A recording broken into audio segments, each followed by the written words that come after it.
So basically today, I'm gonna give you some tips and recommendations to investors or anyone who is interested in improving the trading ecosystems or the fintech ecosystem in general.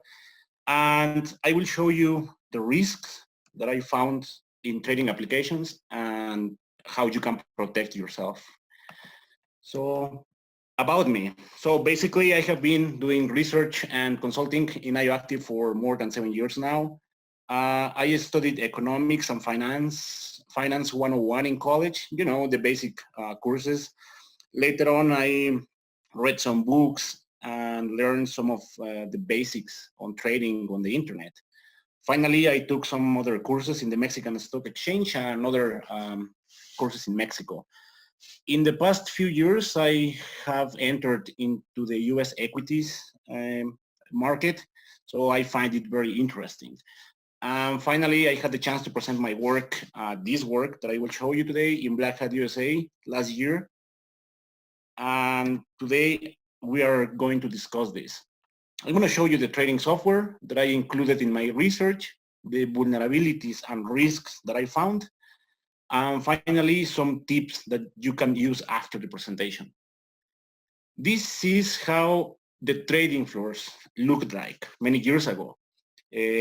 It was known as the open outcry, all the people yelling, you know, the bids and sells, etc. But nowadays, the stock exchanges look like this. More computers, less people. Everything is automated through networks, to protocols. But in the end are computers, right? There are risks involved. Having said that, it's important to know that the valuable information, the attack surface, and the attack vectors in trading environments are different than those in banking systems, because in banking systems we have a centralized financial entity, right? Which is different from trading, the trading ecosystem, because there are many other players in the game, right? There are different institutions, there are intermediaries, there are regulators, etc. So it's different. Now, the brokerage houses offer you trading platforms, right? It could be a mobile app, it could be a desktop application, or web applications, right? Web platforms. Now, let's see the some of the most famous ones. Based on my sources, for instance, we have TD Ameritrade with 11 million funded accounts, followed by Charles Schwab with 10 million active accounts. MetaTrader, which is a very popular platform where you can connect your accounts. It has many millions. I don't have an exact figure, but it's a huge player. Also, Yahoo Finance, 75 millions of monthly active users. Previously, Yahoo Finance used to be only for market data, but nowadays you can link your trading accounts so you can keep track of the performance on your account. Also, we have Robinhood, Robinhood Plus, Coinbase for crypto coins, which is the biggest one, and a few more. For instance, we have Bloomberg Terminal, which is very expensive. I didn't have access to these terminals, but supposedly they are one of the most secure ones, but not sure yet. And there are many other platforms. There are hundreds of platforms. If you go to the internet and put trading platforms, you will see hundreds of them, hundreds of brokers. For instance, this one, Oanda, is famous for Forex exchange, and so on. Even the realistic TV show Billions, that probably many of you know, this is Axe Capital, and they are using the classic Bloomberg terminals, right? You can see the Bloomberg keyboards. And also, it seems that Bobby Axelrod uses TD Ameritrade. Now, what is the trading software that I included in my research? I chose 16 desktop applications, 34 mobile apps, and 30 websites from 40 brokers, approximately. Probably some of these names are familiar to you, such as AvaTrade, Bitfinex, Bitso, which is the biggest crypto market in Mexico, Capital One, Charles Schwab, Coinbase, eSignal, eToro, which is famous in Spain, as far as I remember, eTrade, Expert Options, Fidelity, Frustrate, some Mexican brokers, Interactive Brokers, which is a big player as well, IQ Option, Markets.com, Merrill Edge, MetaTrader, Money.net, Oanda, Plus 500, which is very popular in Spain as well, Robinhood, Scottrade, TD Ameritrade, and Yahoo Finance. Unfortunately, the results proved to be way worse compared to banking technologies. For some reason, when I started to dissect these applications, I felt that I was in 2002, 2003, dissecting these crack me applications. I couldn't believe it. A coworker, a friend of mine from IOActive, did the same for banking applications in 2013 and in 2015, and still we are still worse than that nowadays in 2018, 2019. Now, what are the vulnerabilities and how they could affect you? I'm going to skip this slide and let's go to the details. Some of the biggest problems I found is in the authentication process. Most web-based applications implement 2FA, which is good, right, for authentication. However, in some cases, when 2FA is enabled, 2FA is not asked when withdrawing money. So there could be different attack scenarios for this. This is good to have 2FA at authentication, but whenever you sell securities, whenever you sell your positions and you liquidate those positions into fiat money and you move that money into your linked bank account, 2FA is not asked. Normally only the password is asked. So imagine that an attacker has by any chance access to your session. I don't know, there could be many ways, and the attacker knows your password. Whenever the money goes from your brokerage account to the bank account, that the attacker could also link a new account, right? The money would disappear without asking for another factor authentication, right? Another problem is that desktop platforms do not implement 2FA, even if they correspond from the same broker. Let's say the broker A implements 2FA on the web application and the desktop application that they offer, the exe installer using the same HTTP server, the same APIs. For some reason, they do not implement 2FA, which is not good, right? And on many mobile apps, nowadays, most of the phones have a fingerprint reader, right? However, not all the apps implement the authentication this way, which is something that could be improved. Another problem, unencrypted communications. I saw that in many cases, they sent partially unencrypted communications, and in some cases, in a few cases, all the communication was completely unencrypted. Most applications encrypt all the traffic over HTTPS, and the unencrypted data I saw was on HTTP, the plain text one, the FIX, which is Financial Information Exchange Protocol, and a few other proprietary protocols that were binary protocols, but still it's not encrypted. All you need is to decode the protocol properly, and that's it. Imagine a scenario.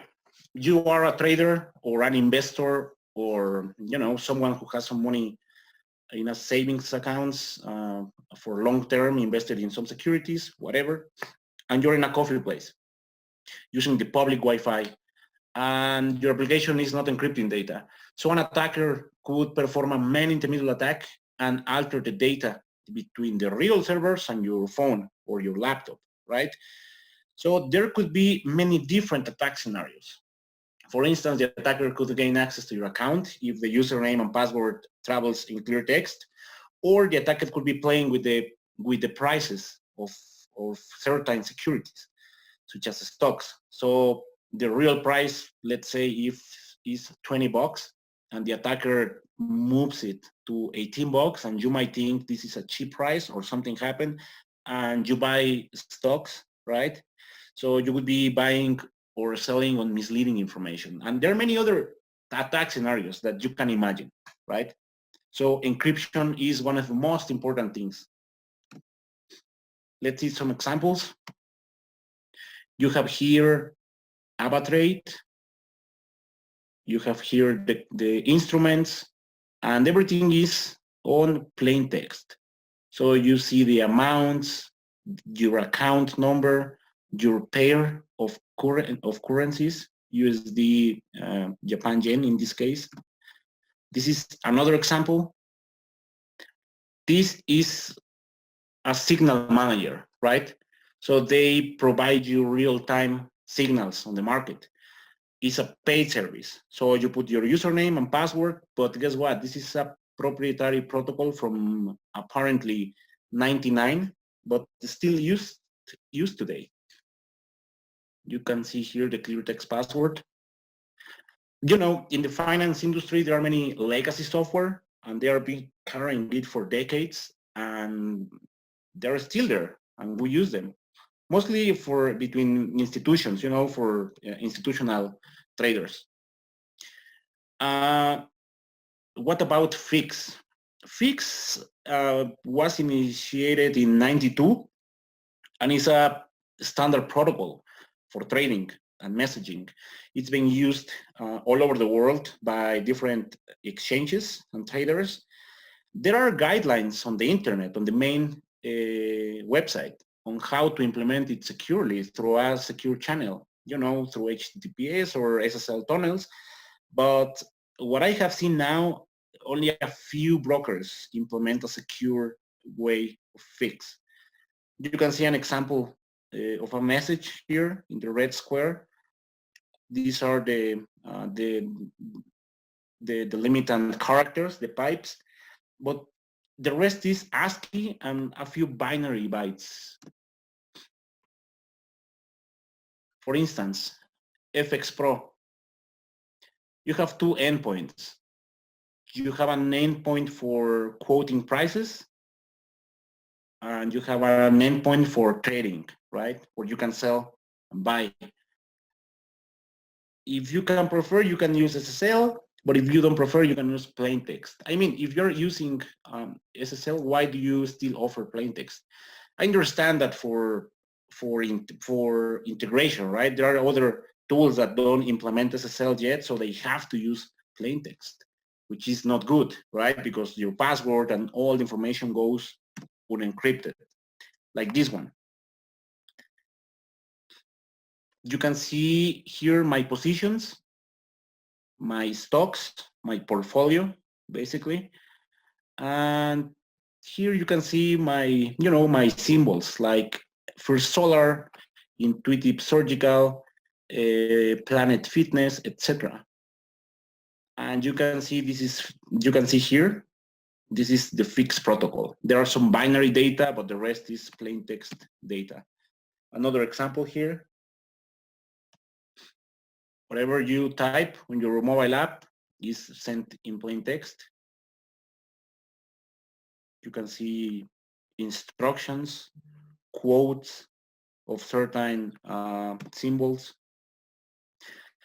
This is another one. This is an interesting one. At the login page, you will see the SSL button. I mean, what is the purpose of this, and is disabled by default? Why do you show this to your customers? I think this is I don't know, like they're offering you extra protection. If we understand SSL, right? We are tech savvy people, but there are people, financiers, you know, seasoned traders that have no idea what is the meaning of SSL, and they won't enable it. So all this information goes unencrypted through FIX. You can see here the figures, right? Your cash values in US dollars. There are other features that are implemented in an insecure way. For instance, all this information goes encrypted, but not this one, the diagnostic logs. The application uploads every day or every week, I don't remember, logs in a zip file in an unencrypted channel. And this file has a lot of information, personal information, your portfolio, etc. And there are many applications that implement, insecure channels. Let's see a new feature implemented by one of the brokers. This is interactive brokers. So most of the application at this point Price of Netflix uses HTTPS, but the iBot, which is a robot assistant, you can send orders. In this place, at this moment, I'm saying price of Netflix.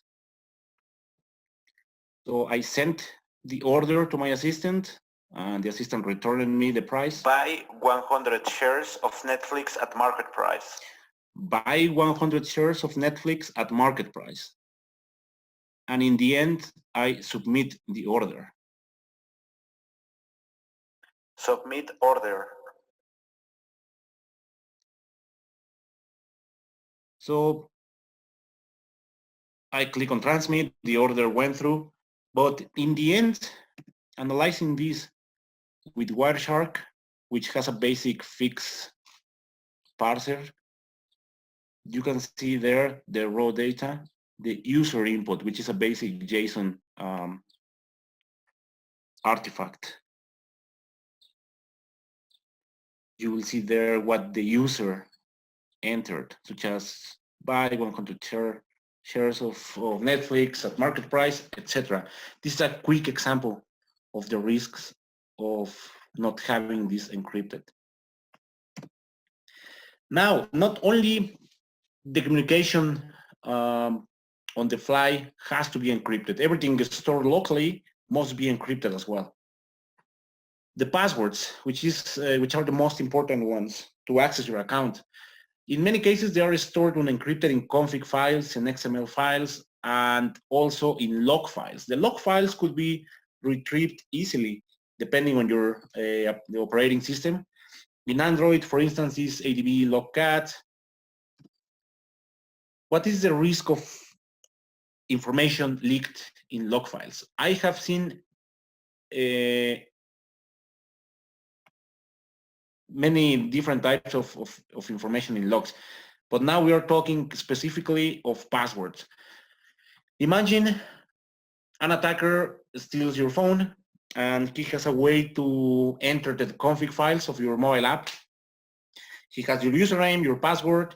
The attacker could log in, sell the stocks, transfer money to a newly added bank account, delete this bank account and log out. This is in the case you don't have 2FA enabled, right? Let's see some examples. Here we have the password in plain text, convertive foobar. This is plus 500, clear text password. This is AvaTrade, clear text password. Remember, base64 is not encryption. This one, which is a paid application, has the password in base64. This is in a log file. Another one, you see the password super secret. And another one, interactive brokers. Plus the passwords, there are many other data, as I said before, stored unencrypted. Now, trading data refers to, your positions, how much money you have invested, when did you buy XYZ stocks, how many positions, etc. And the risk is that a malicious user could gain insight into your portfolio, into your investments. For instance, how much money do you have invested? What's your net worth? And what would be or what could be your strategy? For instance, balances, your portfolio, even personal data, your watch lists, your quoted symbols. See, you have here my portfolio, and you can see here in the log files all the instruments. This is personal information as well. Your account ID, your cash balances, your portfolio, your name, your address, your email, your phone, your orders.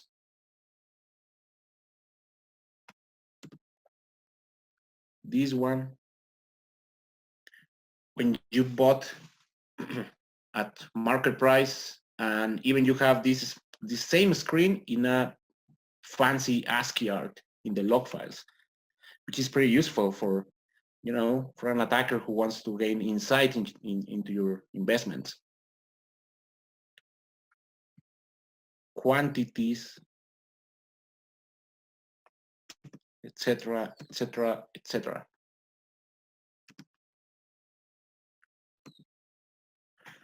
Now, if we move to another section, do you have any question? Let's see if we have any open question. Okay, no question.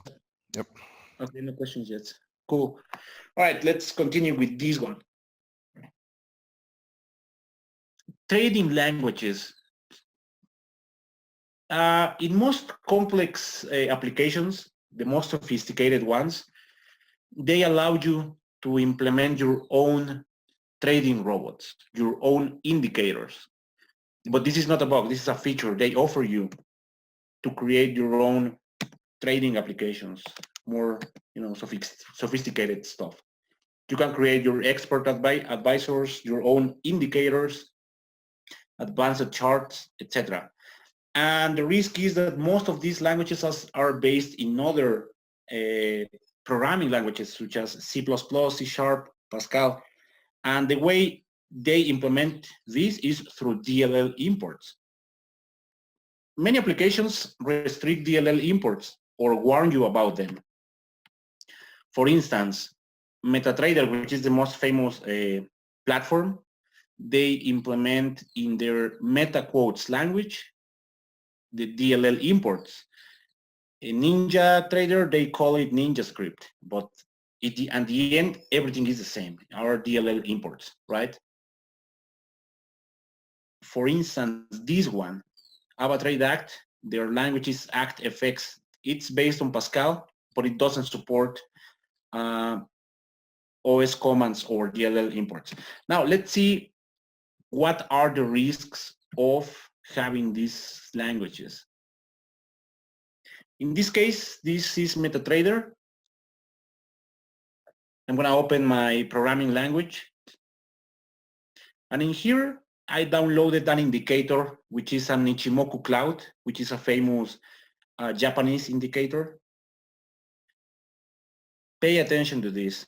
This is the cloud library, which is an import of shell32.dll, and I'm importing this function.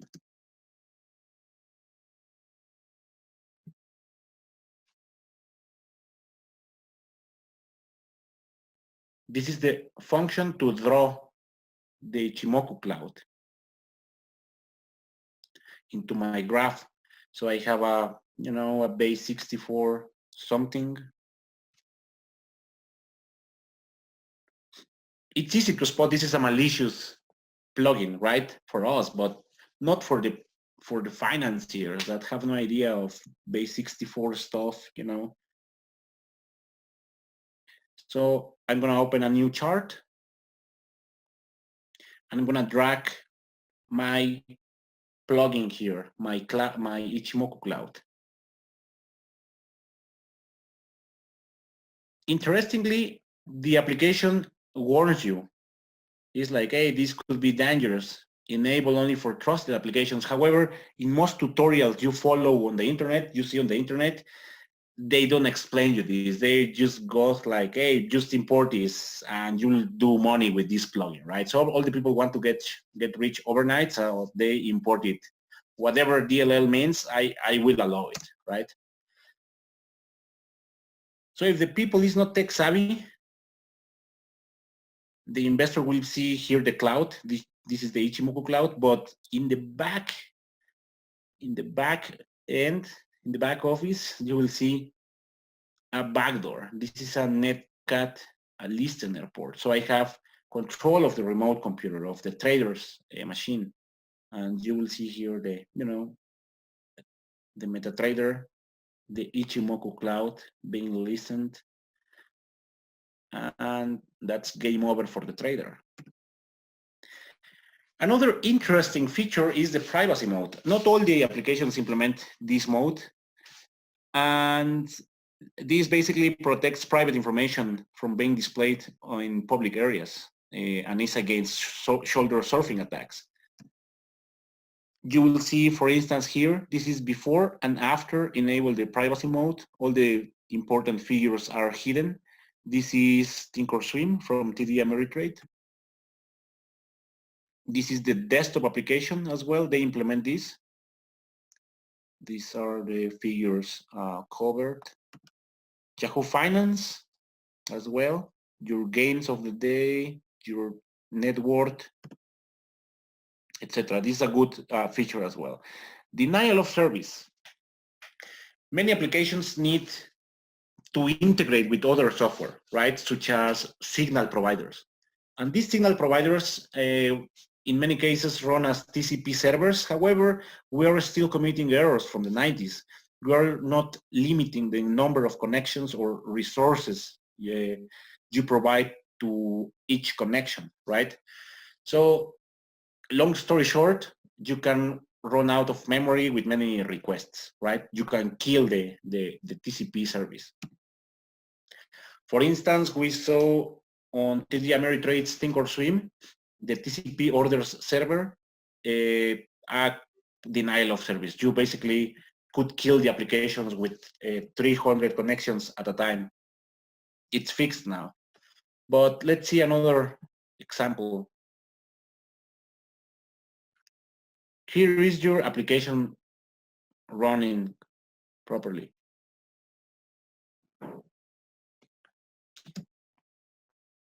This is a malicious JavaScript function that whenever it opens, it's going to be sending local GET requests to localhost, which is where the eSignal software is listening. Now imagine you are a trader and you receive a link, a phishing email with a malicious link that points to this HTML file, malicious. So let's see. Whenever the trader opens these applications, it's like, hey, they really know what's going on behind. While you're reading this, you will see the number of sockets connected locally to your data manager. And after a while,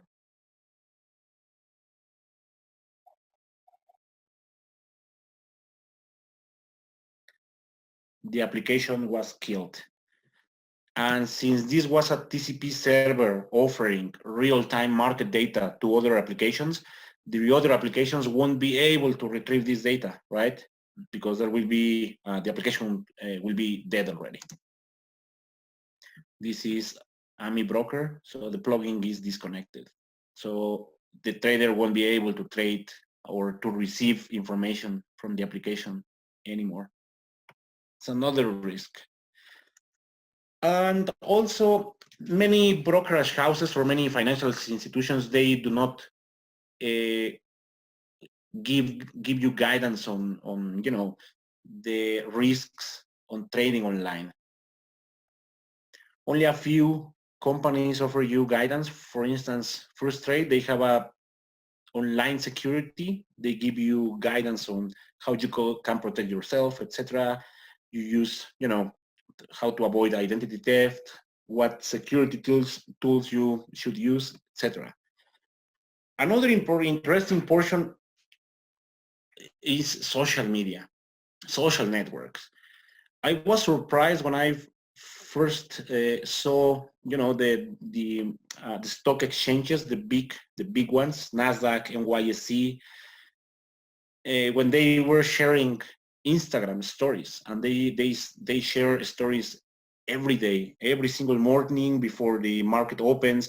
They share stories and posts on new IPOs. They give you guidance. They teach you a lot of stuff on their Instagram accounts or on Twitter and the rest of social networks. And it's cool to see how the stock market is interacting with the public investors, right? Through social media. But still there are risks in social media, right? It's good to have connection there with other traders or to receive information there, but this could be a source of misleading information as well, of fake news, or even confusion. There was a a funny confusion story I saw last year, as far as I remember. Do you remember the PGP security bug on the encryption software? So many people started to tweet about the security bug of the email encryption software, blah, blah, blah. However, it's well known that in the trading community, you use the dollar sign to refer to a stock ticker, but someone put the stock ticker of, PGP, which is a whole different thing. It's another company, PGP. So you can see here the symbol plunged. And 5 minutes later, the people realized that PGP was not this PGP, and they bought back again and the price rebound. It's a funny story, right? But like this, there are many, many of these. Now, the core of this presentation, which are the tips for secure trading?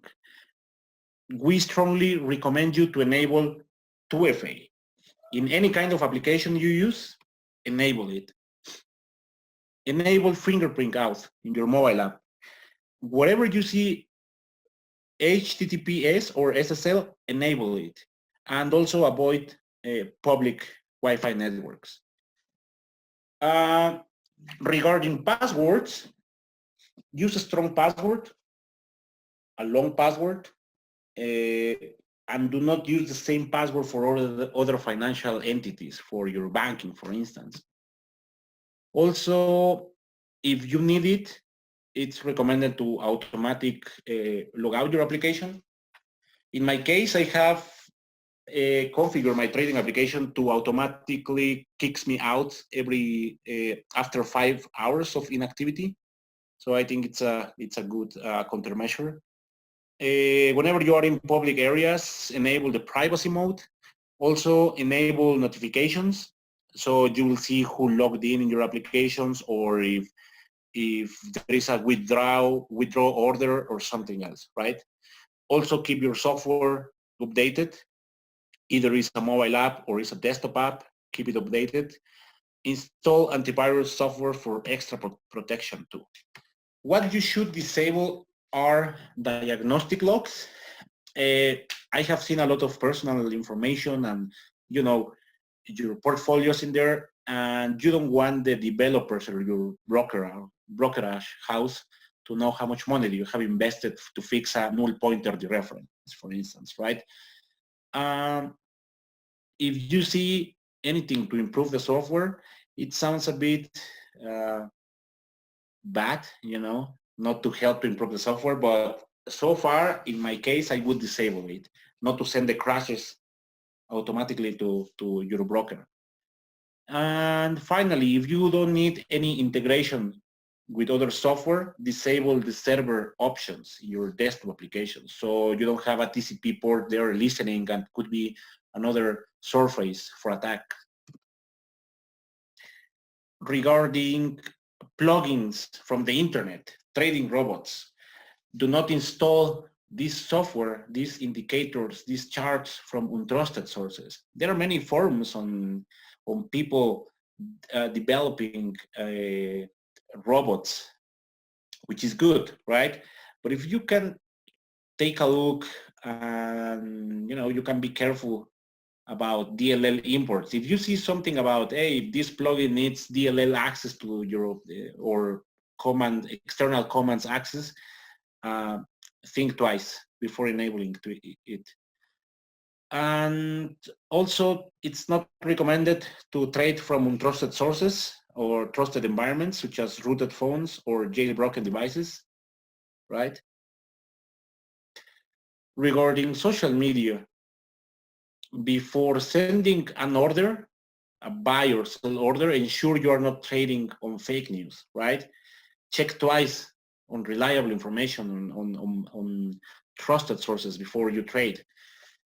Another good thing is do not leave your computer unattended when trading.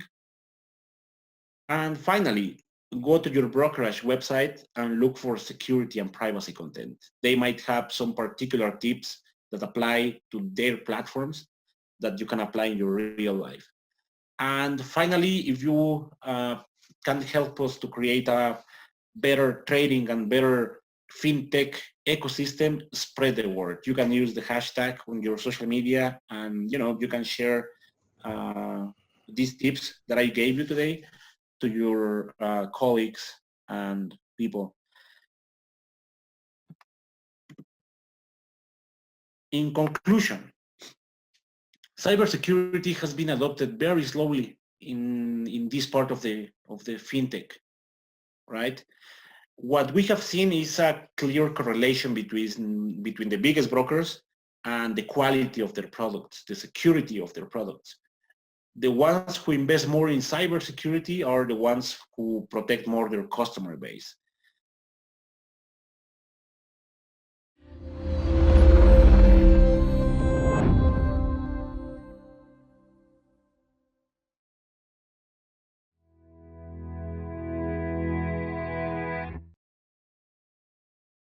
This particular webinar is to help you, security consultants or researchers,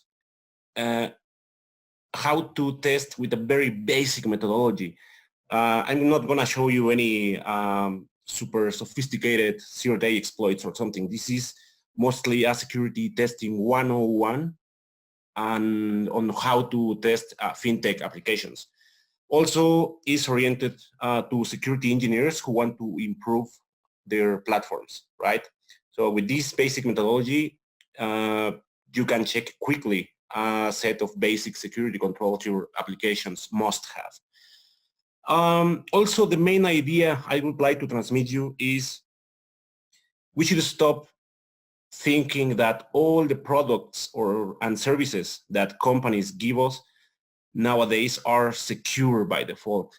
We should stop thinking that certain technologies are secure by their nature. For instance, whenever we receive or whenever we installed a new app from your bank, for some reason we think these applications or these technologies in general are secure because we have that sense of security when we think that those huge financial entities have the enough money to invest in cybersecurity and have the enough people to test properly the products. It's not true. With this basic methodology, you can demonstrate this is not always true, right? All right, let's get started. About me, a bit. Basically, I've been in IOActive for 7 years now. I studied a bit of economics and finance in college. Initially, I myself self-taught in trading. Later on, I took a couple of courses in the Mexican Stock Exchange and in a couple of institutions as well. And last year, I had the chance to bridge both topics, cybersecurity and trading. And the results were good enough to being shown at Black Hat USA. With this basic methodology I'm going to show you, I was able to do a basic statistical analysis with interesting insights. This is how this webinar will flow. I'm going to give you a quick intro on the stock markets. I'm going to show you then the methodology itself, the basic security controls we will check, how to check them with basic tools, and we will go through a case study. In this case, will be trading applications. You can create your own case study, right? Fintech is a very huge sub-industry in the financial industry, right? So there are many different families, there are many different technologies you can test in this industry. And in the end, I'm going to give you conclusions and results. Remember, if you have any question, do not hesitate and send your questions through the Q&A box. All right. This old picture is how the marketplace looked like many years ago. We passed from this to this. Less people, more technology. And with technology, we have the inherent risks. You know, all the risks we already know, encryption, authentication, reply attacks, etc., etc., etc. But the first thing is, I recommend all the people all the time, instead of just pen test certain technologies, instead of just rip the technologies or the applications apart, we should sit down and think a little bit and see the environment and see the industry you are on. Let's say, let's see, for instance, in banking applications, you have a centralized entity, right? A single point of failure, their banks servers, their banks networks, etc. On the other hand, on the markets, we have a distributed entities. We have ledgers everywhere, records, logs, etc. That said, the valuable information, as well as the attack surface and the attack vectors, are slightly different on trading or distributed environments than in banking applications, right? In banking entities. Now, let's see this case study, trading software. With your mobile application or your desktop platform, you're able to do many things, including transfer money from your bank account to your trading account. You can monitor everything, your net worth, your balances, your buying power, how many positions you have from the different markets, how many positions you have on Amazon, how many stocks do you own from Disney, etc., etc. You can go deeper with market research. Evidently, you can buy and sell securities. You can create alerts. You can even watch real-time news, CNBC, for instance, and the most sophisticated ones allow social trading, which is a different topic now, but it's quite interesting. Regardless, you are a speculator or an intraday trader or a sophisticated investor, whatever, all this information should be secret, right? Must be kept secret and should be only known by you. Now, let's see how many users are affected or how many users use these applications. As you can see there, these are large figures in tens of millions from the biggest names such as TD Ameritrade, Schwab, Yahoo Finance, Robinhood, Coinbase, which is the biggest platform for crypto, Oanda for foreign exchange, and those are only a few names. There are tens and tens of brokers nowadays. Anyone can create fintech software nowadays and, you know, start trading, start gaining customers for trading. The problem is, it's here. This is something I want to explain, I want to show you. For instance, normally when you send a presentation to a call for papers in Black Hat or DEF CON, one of the important questions they ask is how many users are affected. In many cases, even if you have the most sophisticated zero-day exploit or the most sophisticated vulnerability or chains of vulns, it doesn't matter if there are only 20 people affected, right? In this case, it's the opposite.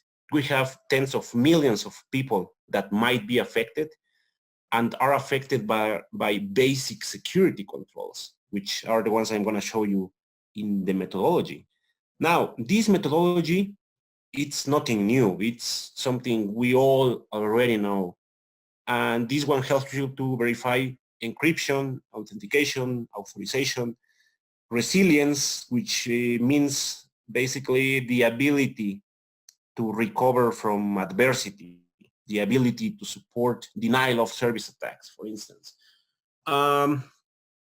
Also, with this methodology, you will check security features and attributes that should be in place from the design process, and a few other basic things.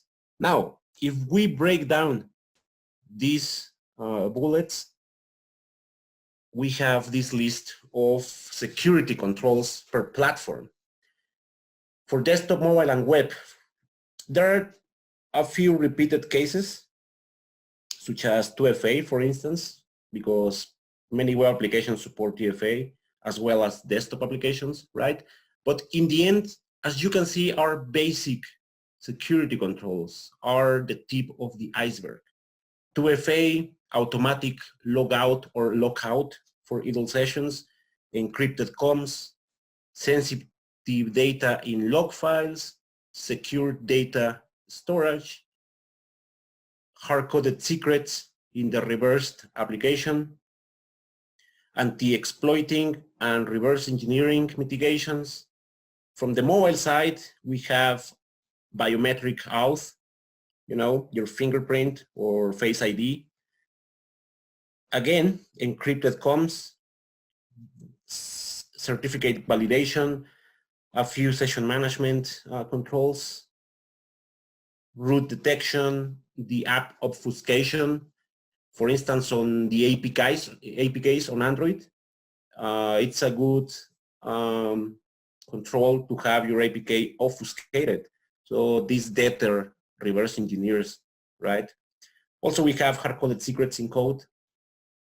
And finally, on the website, we have many of the ones we have already listed before. Session valid after logout. This one is interesting, is important, and is very repetitive. Security headers, cross-site scripting, CSRF, etc. And infra vulnerabilities, right? As you can see, there is nothing complex on them. All those security controls can be verified very quickly per application, right? What I did on this research was install a few applications, a few security applications into these devices, into these OSs. I had two Windows, 1.7 and 1.10. I had two iPhones with different iOS versions. Both were not jailbroken because all I had to do was to import the Portswigger certificate into the chain, and that was it. So there is no jailbreak needed. And the Android emulator, which is in the Android SDK.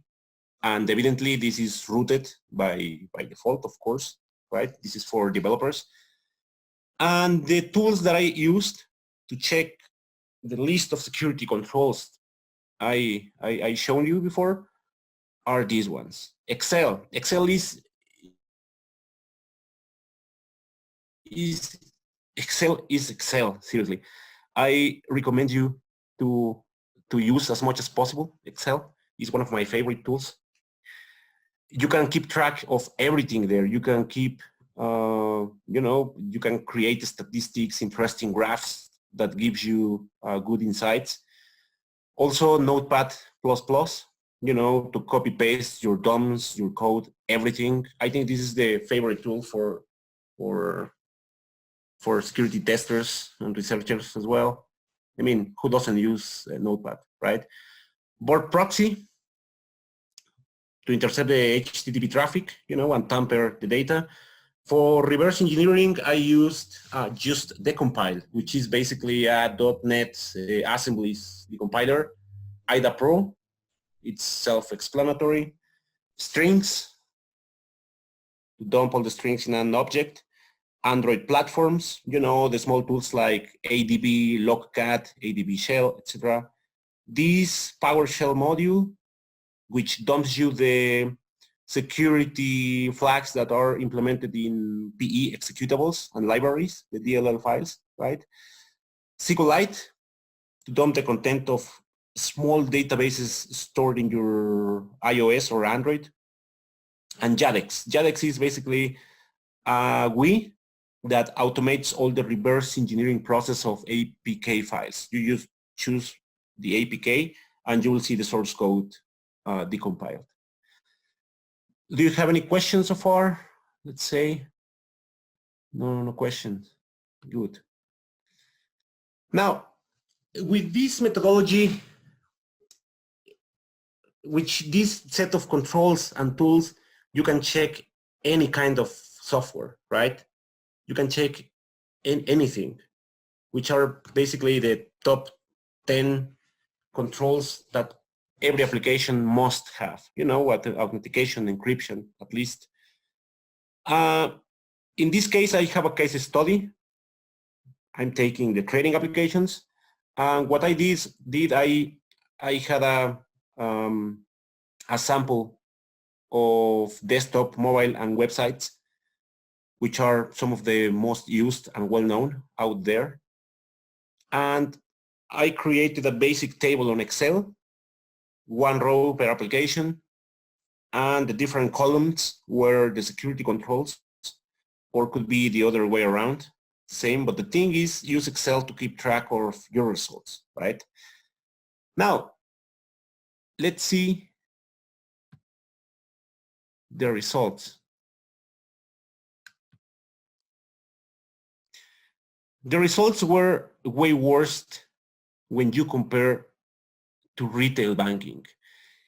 For me, this was not shocking, but was interesting enough, because in many cases, even when they were from the same entity, the same parent company, let's say a bank, a big bank, the software created from their investment division, the trading part, right, was not as good as the retail banking side for some reason. I think because retail banking is used by all the people,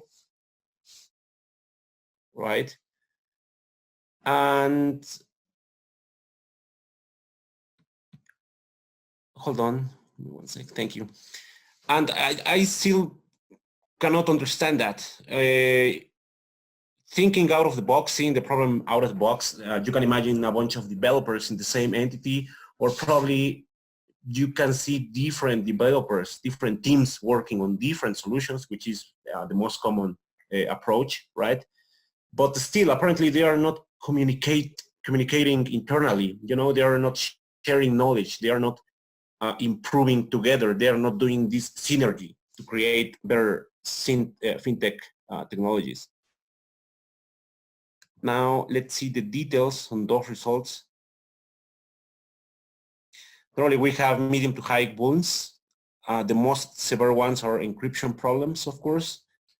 Without encryption, it's quite easy to, you know, to eavesdrop your passwords, your trading data, etc. We have other problems such as DOS, out problems, session management problems. When it comes to encryption what I saw were partial and full unencrypted communications. I think everyone here knows the risks of this, right? Any attacker could be in the same Wi-Fi and could intercept and alter the data, including the prices, the personal data, etc. A real case scenario would be, imagine you're in a coffee shop next to the exchange and you have your app, you know, working, or you can be everywhere, right? Trading in a coffee shop or something. And there is an attacker with a laptop sniffing, doing a man-in-the-middle attack. So when you quote for certain stock price, let's say Tesla, and suddenly you see that Tesla dropped by 15%, and you see, hey, hold on, this is a great opportunity to buy now. It's plunged. You could be trading on misleading information, right? This is only one example of many. Or imagine an attacker steals your password. The attacker goes into the website, logs in, sells all your position, which means that all your stocks, it's converted to liquid money, to fiat money, and that fiat money is transferred to a newly linked bank account controlled by the attacker, of course. And yeah, the attacker could steal your money. That's because two problems on encrypted communications, and the second problem is I found this: when you link a new bank account, normally they ask you for the password. But I have told the brokers, I have told the financial entities that linking or withdrawing money from your trading account should or must ask you for a 2FA, a two-factor authentication, either an SMS or a magic link sent to the email from the main contact, right? But not all of them implement this feature. Now, continuing with the communications, most of the applications use HTTP. However, there are a few financial-oriented protocols, such as FIX, which is Financial Information Exchange Protocol. This is very old, or this one, which is a proprietary protocol. And they are still in use nowadays, 20 years later. As you can see, the copyright is from 99, and whenever you send your username and password, this is a data provider. It's a signal provider, actually, is Signal. And yeah, this is my password in clear text. This is another application. Whenever you buy or sell securities, you will see the get or the post requests, your account number, your pair, which is a pair of currencies, the amount of money, the rate, etc. Right?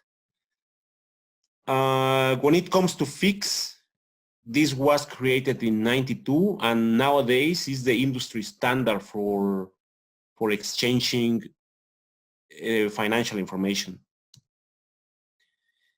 You will see applications supporting the APIs. For instance, the price connection over SSL or plain text. This is to receive trading data, right? Prices. And when you sell the trade connection, yeah, you can do it on plain text too. Why not?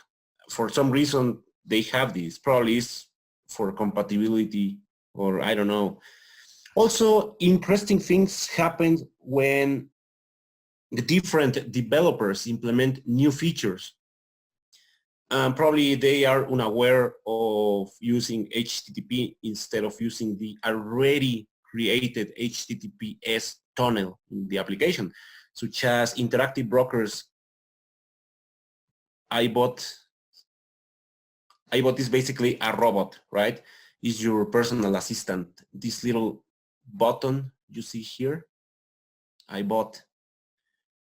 The rest of the application goes over HTTPS, is secure, right? But when they implemented this bot, which is a voice message, or you can type your comments here in this text box. In this case, I'm asking for price. I sent the voice command price of Netflix. It was synthesized, and yeah.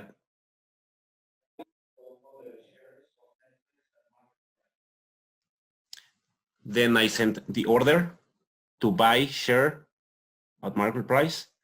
And finally, I confirmed the order.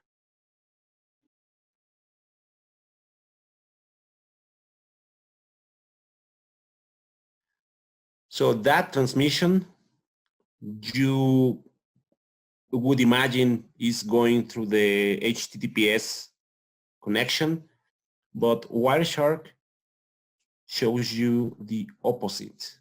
Wireshark has a fixed decoder, which is a very basic one.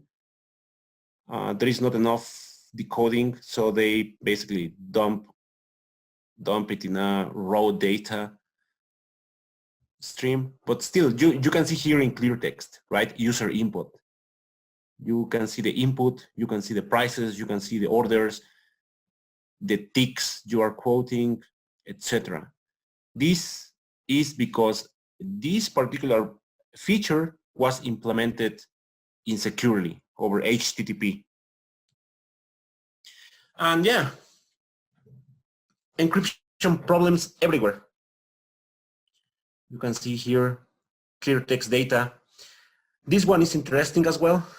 You can see this small button disabled by default. That's important. And personally, this is my opinion, right? Personally, I think this is this is my feeling, my sense. This is a way from this broker to say, hey, we offer you an extra layer of security. And we the researchers, the consultants, we are tech savvy and we understand what SSL means. But what about the financiers, people who studied economics and have no idea of what SSL means?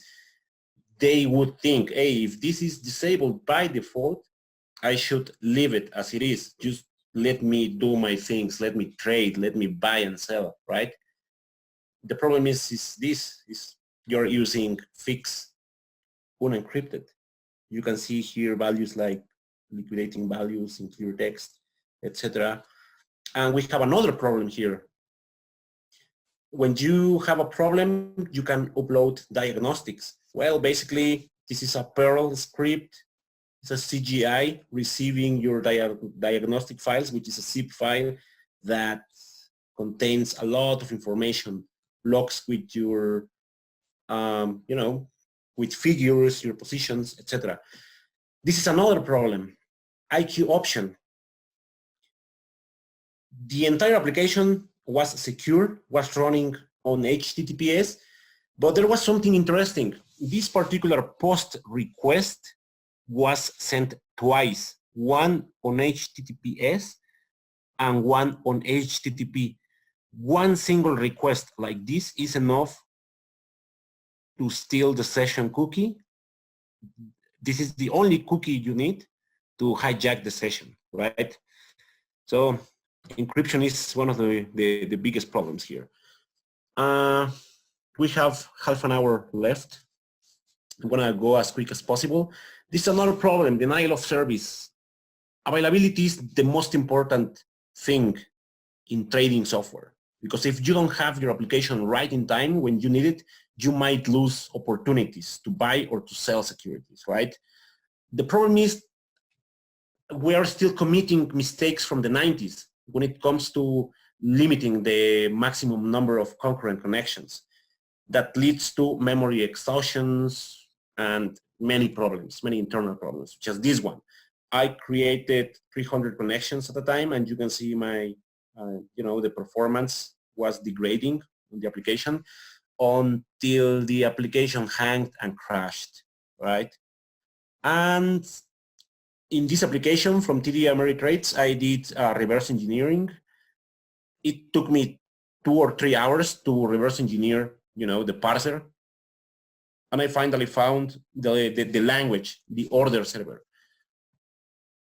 I'm going to show you a small video. This is the application, right? So the order server is a TCP daemon listening on your port. So whenever you connect and you send garbage, you will see 500 syntax error.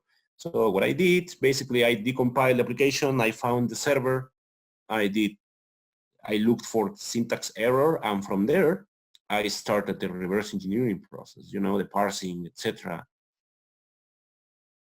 Now that I had the language, I created a small code to act as an order attack, right? Sending as many orders as possible because it was possible. Why?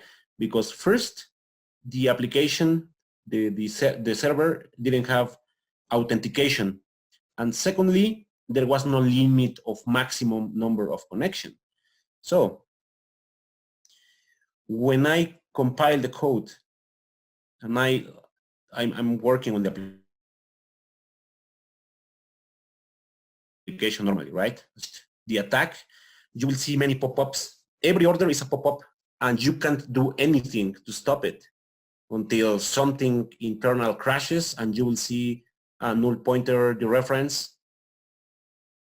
You will see the order, Python, Netflix at market price.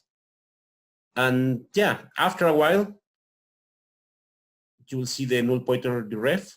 Even when you stop the attack, the application cannot longer continue. And that's a problem. The application crashed. Imagine you are a trader and you see the news and suddenly there is a big opportunity to buy and you can't because you are under an order attack.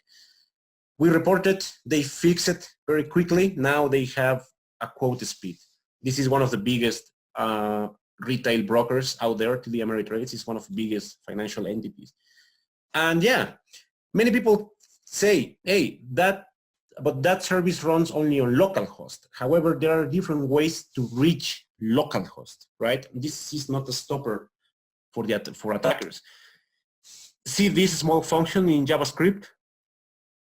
Using XML HTTP request, using this object, you can create an instance and send as many GET requests locally from your browser. Now, if you put this small program into a website and you send it to a trader's email and the trader clicks and it's like, hey, do you really know what's going on? You will see how many users are connected. We have almost 5,000 until suddenly the application crashed. This is a signal provider. So the signals and data are not being provided to other applications anymore. So you don't see charts, you don't see market data. And there are many problems with that. This is interesting, dangerous features. Let's see if we have any question now. No questions. Okay, I'm gonna continue. Okay, we have a question. Oh, the Alex Hernandez, this is my friend from Mexico, has the same name as me. SSL options for end users, perhaps is discretionary way. The companies offer this and depend on end users to be used it or not. Yes, this should be mandatory or should be enabled by default. Should be mandatory, or at least there should be, in my opinion, a message saying, hey, enable this if you want more security. But nowadays, I don't think this is an opt-in feature. I think this must be there by default. I mean, there is no need of using HTTP at all. You should just use HTTPS and that's it. This is transparent for the end users, right? The end users shouldn't see the SSL button at all, right? All right, dangerous features. This is not a book, this is a feature. And this feature, it's called DLL imports. There are many platforms, the most sophisticated ones, that allows you to create your own trading robots. You can create your small chunks of code to quoting the market, setting triggers, and when thresholds are reached, you can do something, buy, sell, liquidate your positions, etc. However, these imports don't disable the dangerous features, such as this one. This is MetaTrader. What I created here is my own indicator, which is an Ichimoku cloud. Ichimoku is in Japanese, right? It's a famous cloud. It's a famous indicator.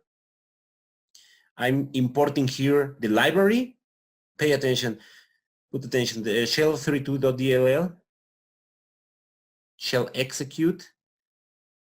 And here I'm executing the cloud, the Ichimoku. I'm using certutil to download the cloud from somewhere there. This is the cloud. It's a base 64 encoded binary. And finally, I'm drawing the cloud, right? It doesn't seem suspicious. If you're a financier, if you want money overnight, if you studied economics and have no idea of what base 64 is. So you have your chart, you drag your Ichimoku indicator here, and you have this small message. However, most of the tutorials I saw on the internet on importing these indicators they basically say, hey, allow DLL imports and that's it. Even if they warn you that this could be dangerous, F it, that works. That will make money for you. Who cares? You can see the clouds here, but what happened behind? We have a fancy backdoor through this cloud. This is a netcat backdoor, and I have control of the traders box, right? You can see here trader, Ichimoku, and finally cmd.exe. This is a backdoor on the trader's terminal. That was fancy. I like that one. We have 20 minutes left. Let's go as fast as possible. Unencrypted stuff stored locally. We have passwords. Look, this is a password stored in plain text. When you change the password, well, the new password is sent to the log files. It's in plain text. Base 64, it's not encryption. Remember that. They are doing this nowadays. We have the password here sent to the email in clear text, which is not good, stored in clear text. Coinbase, the PIN, when you enable an extra layer of security, a PIN, a 4-digit PIN, besides your password, well, this PIN is stored unencrypted. Why not? I reported this one in 2017. They fixed the password. You will see the password is no longer clear text. However, when you enable 2FA, you have 2FA password in clear text again. Companies do not learn. Passwords in clear text everywhere. Now, the trading data itself, figures, amounts of money, how many positions, how many stocks do you have, are being sent to the log files and are stored unencrypted as well. Your balances, your watch list, your quoted symbols, your assets. You will see your net cash, for instance, here in clear text, stored in clear text, your portfolio. Your potential investments, this is a watch list I created. A watch list could be seen as a strategic list, right? This is your own trading strategy. You don't want to leak that. For instance, what would happen if, I don't know, Carlos Slim or Warren Buffett, they do not do day trading, right? They are far away in the sky, but what if they leak their potential investments leaks? Like, hey, I want to buy more stocks from Coca-Cola, more stocks from Apple, from Nintendo, etc.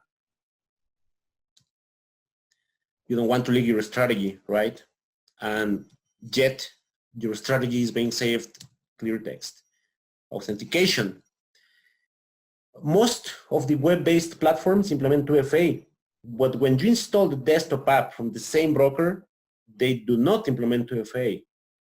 That doesn't take too much to create a small window, you know, in the application to ask for the 2FA, because this is already implemented on the web API on the endpoints, right? On the mobile apps, nowadays, most of the mobiles support your fingerprint or your face authentication, right? Face ID.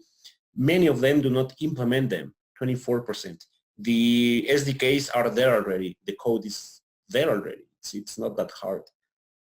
When it comes to passwords, many applications allow you to use easily guessable passwords, or when you choose complex passwords, they don't allow you because the passwords are too long, right? The maximums are 12 characters. That's ridiculous. We have many problems. This one, session still valid after logout.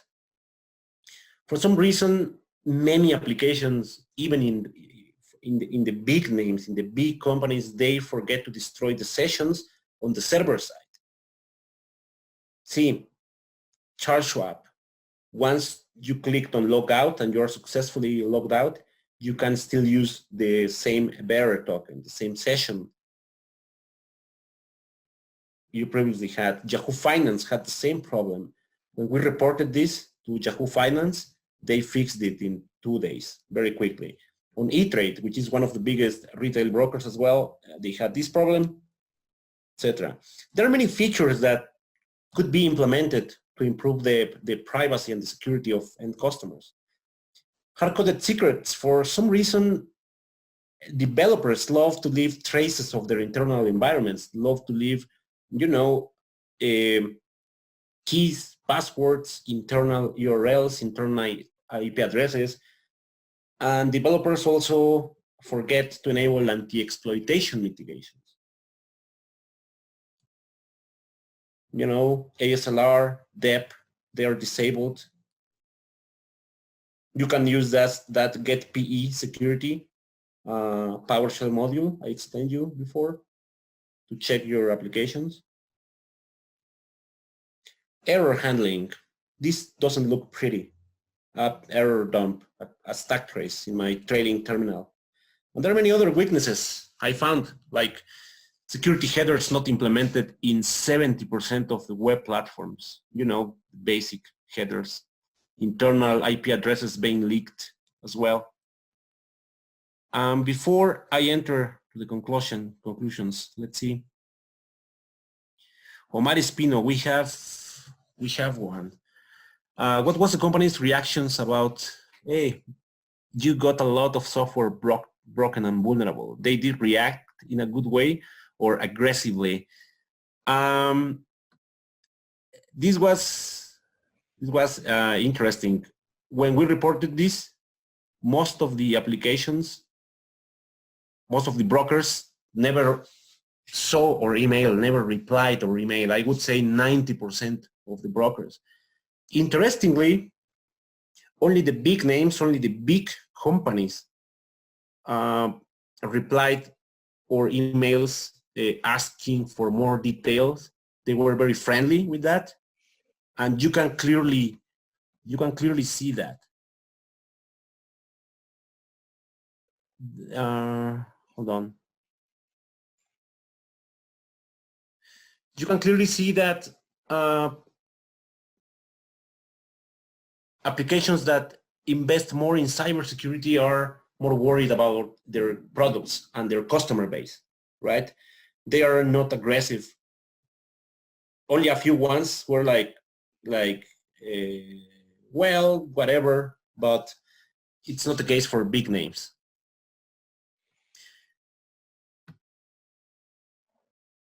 Conclusions.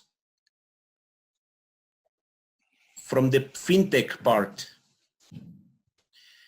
apparently cybersecurity has not been under has not fully covered the fintech space. Many fintech companies, even financial entities or fintech creators, you know, there are third companies that create a software for financial institutions. They are not well versed in cybersecurity. And the second thing is what I said before, there is a clear correlation between the biggest brokers and which are the ones that invest more in security. You can feel the maturity of their products in terms of functionality, usability, and security, of course, right? Now, the conclusions from the security testing perspective, you could clearly see that with Excel and the basic list of controls, you can identify common security weaknesses, common, you know, security, the lack of security from design. You can also find security improvements. My recommendation for you is think out of the box. This is something, what I consider here in IOActive, most of the consultants, most of the researchers have learned to think out of the box. We here in IOActive have a very big list of security controls with many tests, many different tools, many different methodologies that are industry standards, right? But most importantly, our consultants and researchers have the experience and have that sense of thinking out of the box, thinking not only in technical terms, thinking business oriented. Before you start dissecting an applications and, hey, hold on, look, there is an internal IP address, or hey, look at this, this is sensitive information stored in a log file. It's like, sit down a second, think about it, and think, is it impactful, or this vuln is lame? We give this value to our customers with our application security methodologies, which also covers, of course, the tip of the iceberg I showed you before, the list of basic controls.